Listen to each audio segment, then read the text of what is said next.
Essa aqui é uma mini acerola, uma muda já de uns 6 anos e a gente vai fazer um bonsai com ela. A mini acerola, os frutinhos são bem minúsculos mesmo. E na Indonésia, no Vietnã, eles fazem bonsai muito bonito com a mini acerola porque ela é muito forte de raiz. Cresce muita raiz, a raiz cresce mais do que a própria parte aérea dos galhos. E a floração dela também é muito bonita, uma floração de cor rosa, uma floração bem atraente. Aqui essa muda até um bonsai estava na forma bem cheia, a gente agora vai... Estou fazendo a seleção a desfolha. E depois da desfolha a gente já começa a selecionar os galhos e fazer a aramação. A mini acerola é uma terra de bonsai igual... Terra bem drenada. Se alguém não tiver terra específica, né, composto específico, uma terra bem drenada. Pode ser uns 30% de matéria orgânica até também. Aqui a gente já terminando a desfolha para mostrar a estrutura dela. E essa desfolha eu estou fazendo agora já no meio do inverno, que aqui na minha região de Ribeirão Preto, estado de São Paulo, nosso inverno aqui, nossa temperatura durante o dia gira em torno de 25, 26 graus. Então não é muito frio. E de manhã 13, 14 graus. Aqui ela já está totalmente desfolhada, esta mini acerola. E a mini acerola ela pega tanto de alporquia como de estacas e de sementes também. Aliás, a semente dela não demora muito, igual a comum. A comum leva 5, 6 anos para produzir frutos a partir da semente. E essa é questão de 3 anos no máximo, a partir da semente ela já está produzindo frutos já. Mas o processo mais rápido seria a alporquia mesmo, ter uma planta matriz. E aqui eu já estou fazendo a aramação. Primeiro os galhos mais grossos, a gente usa um arame mais grosso. Fazendo essa aramação já estrutural para abrir a copa dela.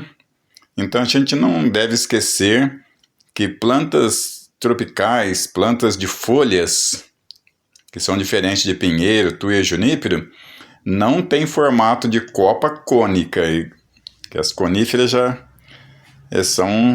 pode ter formato cônico, triangulado, mas as tropicais jamais. É um erro muito grave pegar uma tropical e fazer em formato de pinheiro, ou vice-versa também. Então aqui, geralmente, elas aceitam vários estilos, o moyogi, o estilo vassoura, sempre estilos informais, sempre com uma copa cheia, porque uma frutífera ela tem que apresentar bem isso. Então aqui a gente está abrindo os galhos, são galhos primários e alguns galhos secundários. E depois, na hora que abrir a terceira geração de galhos, os galhos terciários, aí já começa a encher mais, e na hora que chegar na quarta e quinta geração de galhos, ela vai estar um bonsai bem compactado de galhos, bem ramificado de galhos. Quando chegar na quinta geração, quinta ramificação. Aqui a gente está na primária e já começando a secundária, então ainda falta 3 ramificações ainda, bifurcações, onde um galho a gente poda ele, na ponta dele nasce 2, depois poda essa ponta, vão para 4 e assim consecutivamente vai enchendo. Aqui já estou fazendo a seleção de alguns galhos que não são muito necessários. E já está essa aramação básica. E lembrando que a gente vai ter a parte aqui do replantio, mas já adiantando, o solo da acerola tem que ser esterilizado. Tomar muito cuidado, inclusive, com matéria orgânica sem procedência, ou a areia de rio, que ela gosta de um solo arenoso também. Essa areia tem que ser esterilizada, ou em água fervente, ou em água sanitária, porque ela é muito sensível, tanto a acerola, a mina acerola e o podocarpo São plantas muito sensíveis a nematóides, que formam aqueles caroços irregulares nas raízes. Aqui já estou fazendo uma poda de raízes. Ela estava plantada em bastante matéria orgânica, que a planta inicialmente pode ser plantada em muita matéria orgânica, que é o início da vida dela. Ela precisa de uma boa substância, como se diz. E aí já falei da terra, então pode ser uns 30% de areia grossa, mais uns 30% de terra granulada, mais uns 30% de caco de telha ou pedrisco, um pouquinho de carvão. Aqui na minha terra eu uso como matéria orgânica a casca de pinos triturada e curtida, com a terra granulada e mais o caco de telha.